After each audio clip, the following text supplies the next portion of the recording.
welcome the Democratic nominee for president, Secretary Clinton, and the Republican nominee for president, Mr. Trump.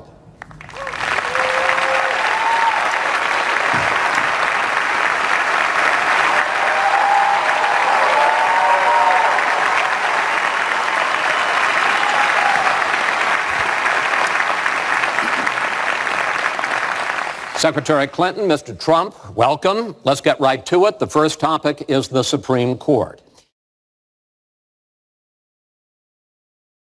We have to have strong borders. We have to keep the drugs out of our country. Right now, we're getting the drugs, they're getting the cash.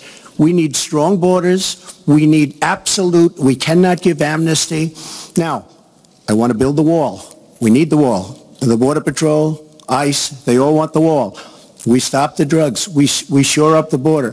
One of my first acts will be to get all of the drug lords, all of the bad ones. We have some bad people in this country that have to go out.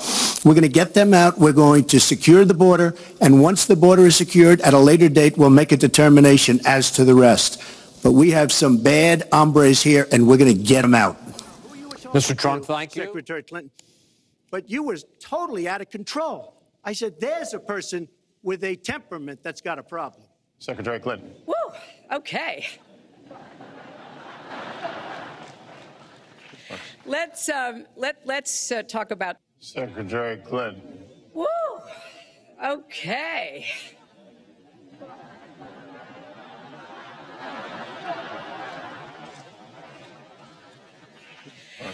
Let's talk about.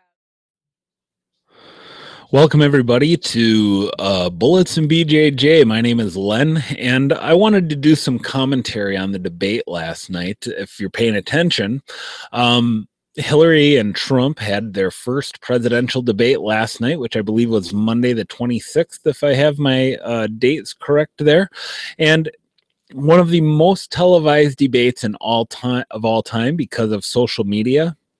I believe it already has over 6 million views on YouTube alone. I don't know how many account for live viewing. I know Twitter was running streaming and things like that. So a lot of people watching, a lot of eyes on this election. And I got to tell you, as a gun owner, as a Christian, this is a debate that I'm very interested in. This is an election that I'm very interested in. And it's also, this is a presidential election that I'm not sure my conscience is even going to allow me to participate in, but that may be a video for another day. You can feel free to comment about that below if you like. But some things were a lot was covered in the debate. It was, it lived up, I believe, to all the hype. But there were some things that were said during the debate that I think are really important, and that what I would like to do is share my screen and go through with you. And they are directly concerning gun control. Now I'm going to go to my screen share here, and I'm going to give you the infinity screen. Apologies for that. And what I want to do is talk about the Trump debate, okay, or something that was said specifically starting at the 1:15:07 mark by Hillary Clinton. So I'm going to go ahead and press play, and let's listen to this together. Safety measures would assist us right now, and this is something Donald has supported along with the gun lobby. Right now, we've got too many military-style weapons on the streets. In a lot of places, our police are outgunned. It's interesting. The narrative seems to be changing from assault weapons to military-style weapons. So there seems to be a shift in the terminology that's happening, kind of like how you saw with global warming and climate change. Keep an eye out for that. I think that's a very interesting note, but that's not what I think is the most important thing. And let me give you the full screen here so you can see this whole thing. We need comprehensive background checks, and we need to keep guns out of the hands of those who will do harm. And we finally need to pass a prohibition on anyone who's on the terrorist watch list from being able to buy a gun in our country. If you're too dangerous to fly, you are too dangerous to buy a gun. So anyone on the terrorist watch list should be banned from buying a gun, because if you're too dangerous to fly, you are too dangerous to own a gun. What was Donald Trump's response? No-fly lists. I agree with you. When a person is on a watch list or a no-fly list, and I have the endorsement of the NRA, which I'm very proud of. And that tells you what the value is of an NRA endorsement, right? What is the value of an NRA endorsement if the NRA is going to endorse this man with this ideal on guns? Very, very good people, and they're protecting the Second Amendment. But I think we have to look very strongly at no-fly lists and watch lists. And when people are on there, even if they shouldn't be on there, we'll help them. We'll help them legally. We'll help them get off. But I tend to agree with that. Okay, so I tend to agree with that. That's a problem. And I want to lay out why I think that's a huge problem here. So let me just kind of reduce some screens here. And I want to share something with you. This is the no-fly checklist, frequently asked questions from noflychecklist.org. This is a government-sponsored website, okay? And this tells you, basically, this is the FAQs. Real important here, I have highlighted in blue, and maybe I can even increase the size of this a little bit. It says, let's see, what is the criteria for the no-fly list? Right here. And the answer, the United States government and DHS, that's the Department of Human Services, does not provide a list or criteria of what qualifies or disqualifies a name from appearing on the no-fly list. So you could be on the no-fly list and not even know why.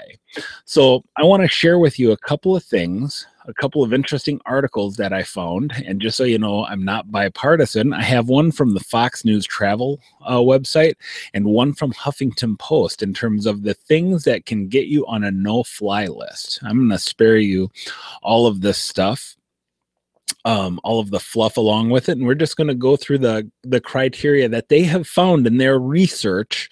This is journalistic research that gave reasons why you may end up on a terrorist watch list. One is being suspected of direct terrorist activity. That's kind of a no-brainer. If you're a suspect in terror activity, you're going to be put on a no-fly list.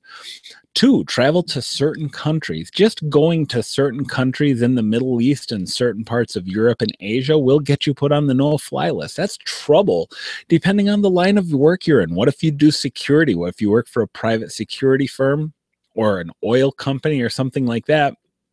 That could get you put on a no-fly list.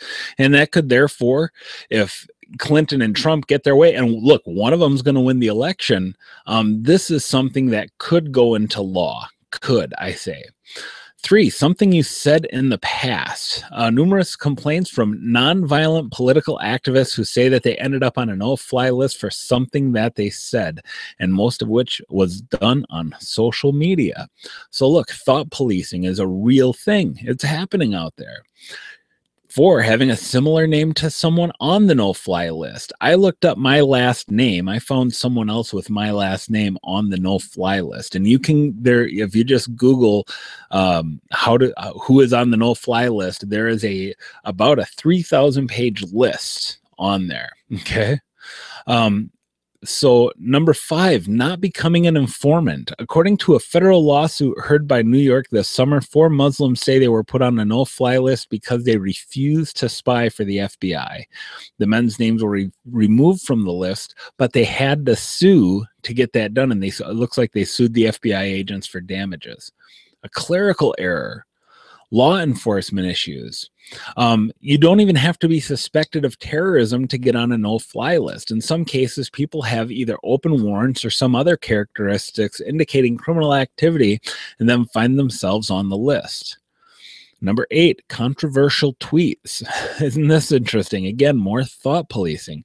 The government guidelines published by the intercepted barred agencies from blacklisting people based on information that is unreliable or not credible. But it does point out that social media posts should not automatically be discounted, their quote right there, when deciding whether or not someone belongs on the no-fly list. Isn't that interesting? Here's from the Huffington Post, and I'm going to go through their list of 7 things, but I want to point out something here. In 2013 alone, 468,749 people were nominated for the watch list. That was the okay. It says was submitted to the National Counterterrorism Center, and it only rejected 1% of the recommendations. Who's doing the nominating here? Isn't that a good question? So I think here we're going to see some similarities between Fox News, and that's what I would just want to be balanced here, right? So again, number one, if there's a reasonable suspicion you're involved in terrorism. Number two, something you say on social media that raises reasonable suspicion. And again, it doesn't mean that you're talking about building bombs in your basement to put in your car and to drive to a federal building. I mean, what the sentence I just said there could get me put on a no-fly list, right? This is dangerous stuff, guys. Something else could just, or somebody else could think you're a potential terrorist threat, right? The guideline also considers the use of walk-in or write-in information about potential candidates for the watch list. Nominators are encouraged not to dismiss such tips after evaluating the credibility of the source could opt to nominate you to the watch list. 4, you could be a little terrorist-ish, at least according to somebody. Right? Number 5, you could just know somebody who's a little bit terroristy. I like their kind of terminology there. Number 6, if you're in a category of people determined to be a threat, your threat status could be upgraded at the snap of a finger. Number 7, you could just be unlucky. What are we talking about here? Clerical errors. Right here it talks about a 4-year-old boy barred from boarding a plane to visit his grandmother. More than 1.5 million people were added to the list in the 5 years. And of course, mistakes are always inevitable, as it says here. So look, this is the issue. This is the issue that's at hand. Is this a correct means or method of gun control? Let's face it, the terrorist watch list is a completely unregulated, there's no oversight to it, there's no real criteria. It's a completely arbitrary list. And look, there's been rumors and speculation for a long time of politicians using this against people as a means of intimidation. So it's interesting that the presidential candidates agree on this. And look, I know people who are not gun owners and really kind of feel like they don't have a dog in this fight. They're conservative, but they're not hunters. They don't own weapons for whatever reason. And they're like, look, this sounds really reasonable to me. If you're on a terror watch list, of course you shouldn't be allowed to buy guns. But look, again, we're not advocating that terrorists should own guns, but what the problem is the arbitrary nature of the list and how easy it is to get on the list and how difficult it is to get off the list. So anyhow, the ACLU, I'm reading this from townhall.com, that the ACLU has repeatedly warned against using the terror watch and no-fly list as a way to regulate firearms. This is from a letter sent to Congress by the ACLU earlier this year, and I quote, "Our nation's watch listing system is error-prone and unreliable because it uses vague and overly broad criteria and secret evidence to place individuals on blacklists without a meaningful process to correct government error and to clear their names. The government contends that it can place Americans on the no-fly list who have never been charged, let alone convicted of a crime, on the basis of prediction that they nevertheless pose a threat, which is undefined, of conduct that the government concedes may or may not occur. Criteria like these guarantee a high risk of error, and it is imperative that the watch list system includes due process safeguards, which it doesn't. In the context of the no-fly list, for example, the government refuses to provide even Americans who know they are on the list with the full reasons for the placement on that list, the basis for those reasons alone, and hearing before